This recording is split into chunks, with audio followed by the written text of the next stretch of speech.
Hello friends, आज हम समझेंगे इवोल्यूशन ऑफ मनी के विषय में, जिसमें मैं आप लोगों से बात करूंगा मनी का इवोल्यूशन कैसे हुआ। साथ ही साथ कुछ टॉपिक्स के विषय में मैं बात करूंगा। उससे बात करने से पहले मैं आप लोगों से बात करता हूं बार्टर सिस्टम के विषय में। बार्टर सिस्टम मतलब समझिए कि आपके मार्केट में कोई पैसा नहीं है, ठीक है। मार्केट में कोई पैसा नहीं है तो आप चीजों को कैसे खरीदेंगे? तो उस समय क्या करेंगे, आप चीजों को खरीद नहीं सकते हैं तो आप चीजों को एक्सचेंज कर सकते हैं। फॉर एग्जाम्पल यहाँ पे समझिए एक टमाटर एक आलू है, तो ये आपस में क्या हो जा रहे हैं, एक्सचेंज हो रहे हैं। तो ये बार्टर सिस्टम सर्वप्रथम आया कहाँ से? ये बार्टर सिस्टम बात करते एक मेसोपोटामियन ट्राइब हुआ करती थी, लगभग 6000 बीसीई के आसपास ये मेसोपोटामियन ट्राइब हुआ करती थी। यहाँ पे सर्वप्रथम इसे इंट्रोड्यूस किया गया था। मैंने यहाँ पे स्टार मार्क किया है, आप इस रेड वर्ड को याद रखिएगा क्योंकि ये कभी कभी एक ऑप्शन में पूछ लेता है, ठीक है। और बार्टर सिस्टम के विषय में बस इतना याद रखिएगा कि ये लोग वस्तुओं का आदान प्रदान करते थे और उस समय मार्केट में पैसा नहीं हुआ करता था। सिर्फ इतना ही वर्ड याद रखिए और आगे बढ़िए, ठीक है। चलिए हम और आगे बढ़ते हैं और समझते हैं बार्टर सिस्टम से हम आगे जाते हैं और हम समझते हैं मनी के विषय में। तो मनी क्या है? सर्वप्रथम हम समझते हैं मनी क्या है। मनी के डिफिनेशन को समझते हैं, ठीक है। मनी का डिफिनेशन मैंने यहाँ पे आप दिखा है, anything which can be accept as a medium of exchange is called money. ठीक है, आप कुछ भी लेके जाइए और मार्केट में दीजिए और मार्केट में जो भी व्यक्ति है उसे एक्सेप्ट कर ले, that is called the money, ठीक है।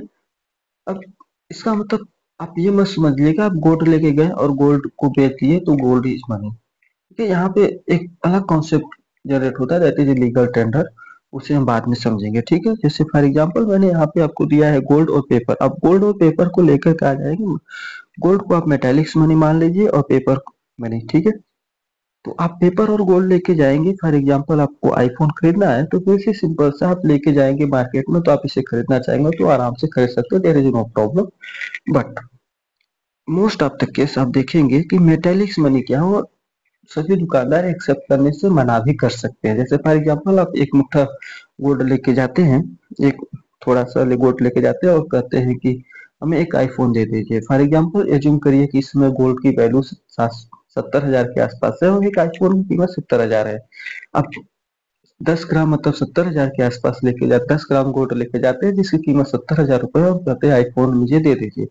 तो हो सकता है शॉपकीपर उसे लेने से मना कर सके। बट अगर आप 70,000 कि मान लीजिए आईफोन है और 70,000 करेंसी नोट लेके जाते हैं और शॉपकीपर से कहते हैं कि मुझे अपना आईफोन दे दीजिए, तो उस केस में जो शॉपकीपर होगा वह करेंसी नोट को एक्सेप्ट कर लेंगे। यहाँ से एक कॉन्सेप्ट जनरेट होता है, that is a legal tender. तो ये लीगल टेंडर क्या होता है अभी हम कुछ थोड़ी सी समय के बाद बात करते हैं, ठीक है।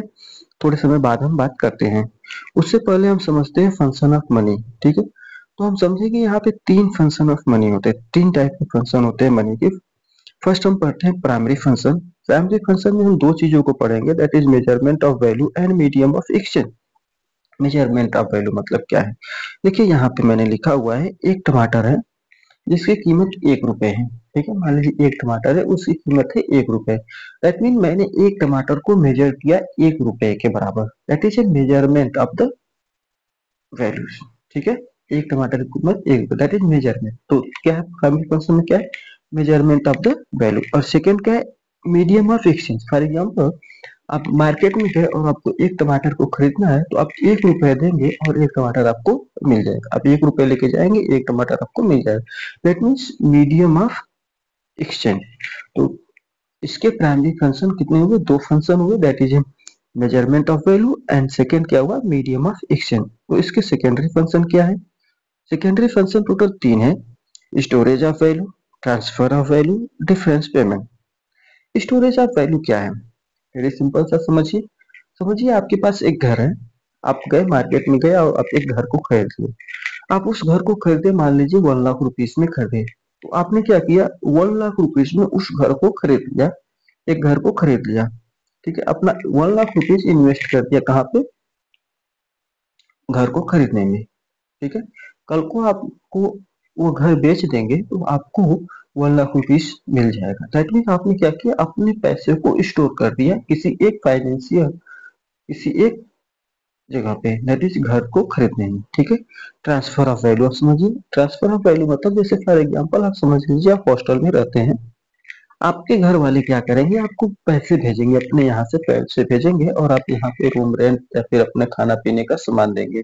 तो दैट मीन्स क्या करेंगे, वो लोग पैसे अपने विलेज से आपको भेज रहे हैं हॉस्टल पे, that mean transfer of value. And third क्या है, डिफरेंस पेमेंट। मान लीजिए आपको आईफोन या फिर कुछ खरीदना, आपके पास too much amount of money नहीं है, तो आप उसे ईएमआई के तौर पे भी खरीद सकते हैं, that is difference payment. And fourth third function क्या होता है, दैट इज कंटेजियस फंक्शन। इसके विषय में मैंने यहाँ पे नहीं दिया है, इसे मैं अपने नोट्स में सेपरेटली प्रोवाइड करूंगा, आप वहां पे देख सकते हैं, ठीक है।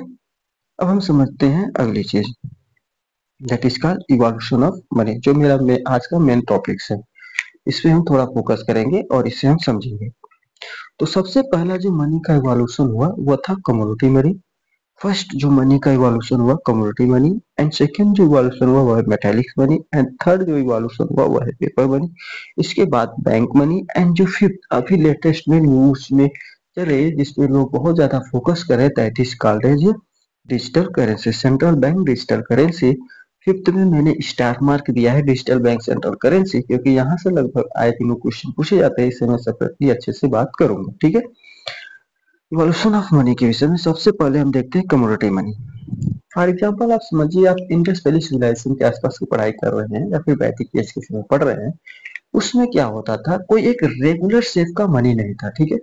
रेगुलर शेप का मनी नहीं था। जैसे मान लीजिए आपके पास गोल्ड है, तो गोल्ड के छोटे छोटे टुकड़े हुआ करते थे, या फिर कॉफी बीन्स है तो आप उससे भी एक्सचेंज कर लेते थे, कॉफी बीन्स भी मार्केट में चलते थे। फिर हाथी के दांत हो गए, कोई सी के प्रोडक्ट हो गए, मतलब समुद्र में मिलने वाले कुछ सी पुप हो गए, वो सभी एज ए मनी हम काउंट किया करते थे।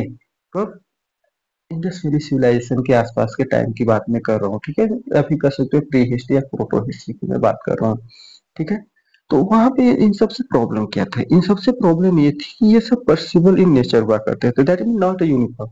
जो आपके पास गोल्ड के टुकड़े हुआ करते थे वो कोई यूनिफॉर्म नहीं थे, ठीक है, और कोई प्योर नहीं थे। जैसे फॉर एग्जांपल आप यूज करते हैं वेल के दांत, या फिर कोई समुद्री प्रोडक्ट यूज करे, कोई शिप यूज करे, तो अगर क्या है वो कोई प्योर नहीं, मतलब रेगुलर शेप नहीं होता था, कुछ टूटे फूटे हुए थे, ऐसे चलते हुए थे, तो इसे फॉरेन एक्सेप्ट नहीं करते थे, अर्थात इससे आप ट्रेड नहीं कर सकते थे, तो ये भी बहुत ज्यादा प्रॉब्लम क्रिएट करती थी, ठीक।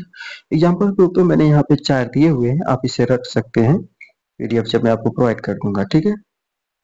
तो इन सब को सॉल्व करने की, कम्युनिटी मनी जो प्रॉब्लम थी इसे सॉल्व करने के लिए हम सेकेंड स्टेप में आए, that is metallic money. Metallic money में क्या था, हमने एक रेगुलर शेप प्रोवाइड किया। जैसे आप अब जब आएंगे इन केस आप मौर्य पीरियड्स के आसपास आएंगे, तो आप देखेंगे वहां पे एक रेगुलर शेप की हम क्वाइन इशू करने लगे थे। सबसे बेस्ट आप अगर गुप्ता पीरियड में जाएंगे, जब आर्ट एंड कल्चर पढ़ेंगे आप, तो वहाँ पे गुप्ता पीरियड में पढ़ेंगे, क्वाइंस पढ़ेंगे, तो वहाँ पे एक वेल डेवलप्ड क्वाइन था, ठीक है। अब तक का सबसे बेस्ट गोल्ड का क्वाइन आप गुप्ता पीरियड्स के आसपास पढ़ेंगे, ठीक है।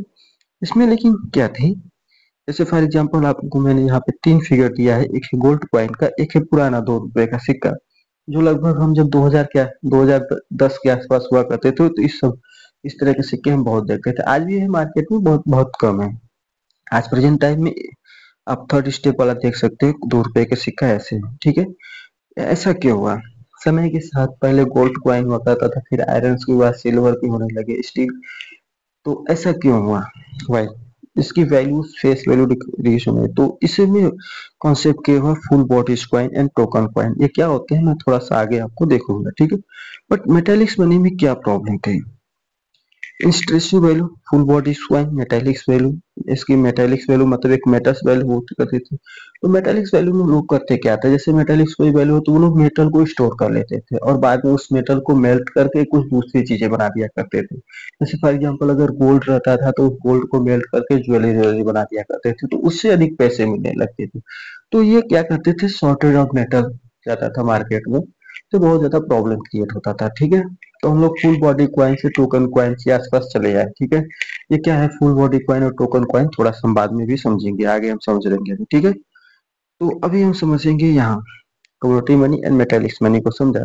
उससे समझने से पहले हम कुछ वर्ड को समझ लेते हैं, ठीक है, कीवर्ड को समझे। जैसे मान लो मैंने कहा फुल बॉडी क्वाइन क्या होता है, फुल बॉडी कॉइन क्या होता है, एग्जाम्पल के रूप में आप समझिए, जैसे 2 रुपए का सिक्का है, 2 रुपए के सिक्के हैं, इसकी कुछ मेटल वैल्यू थोड़ी सी अधिक है, और दूसरे वाले की मेटल वैल्यू क्या है, थोड़ी सी अधिक कम है। तो अर्थात अगर मेटल वैल्यू, मेटेलिक्स वैल्यू अधिक हो जाए किससे, फेस वैल्यू से, तो ऐसे केस को हम फुल बॉडी कॉइन कहते हैं। जैसे देखिए इन दोनों की फेस वैल्यू क्या है, 2 रुपए। आप इन दोनों को लेके जाएंगे, 2 रुपए का पार्ले-जी खरीदेंगे, दोनों से मिल जाएंगे। बट पहले वाले का क्या है, मेटल वैल्यू थोड़ा सा अधिक है, बट फेस वैल्यू दो ही है। दूसरे वाले का मेटल वैल्यू कम है, लेकिन फेस वैल्यू ज्यादा है। अगर मेटेलिक्स वैल्यू अधिक हो रहा है तो ऐसे क्वाइंस को हम फुल बॉडी क्वाइन कहते हैं। मेटेलिक्स वैल्यू अधिक हो जाए किससे, फेस वैल्यू से, तो ऐसे मेटल को हम, ऐसे क्वाइंस को हम फुल बॉडी क्वाइन कहते हैं, ठीक है। बट इसमें भी प्रॉब्लम हुआ करती थी। इसमें क्या प्रॉब्लम होगा, तो अगर कोई फुल बॉडी क्वाइन है, तो अभी मैंने आपको बताया था कि अगर फुल बॉडी क्वाइन है तो लोग इसे मेल्ट करके दूसरी चीजें बना दिया करते थे, जिससे मार्केट में शॉर्टेज हो जाती थी क्वाइंस की, ठीक है। तो इस रिस्पेक्ट में क्या हुआ, इसके सोल्यूशन में क्या हुआ, हम लोग फुल बॉडी क्वाइन से हम लोग कन्वर्ट हो गए टोकन क्वाइन में, ठीक है। अब फेस वैल्यू अधिक है, मेटेलिक्स वैल्यू कम है, तो क्या करेंगे, अब लोग मेल्ट नहीं करेंगे, ठीक है। क्योंकि अगर आप मेल्ट कर देते हैं तो आपको घाटा हो जाएगा, क्योंकि मेटल वैल्यू उसकी कम है।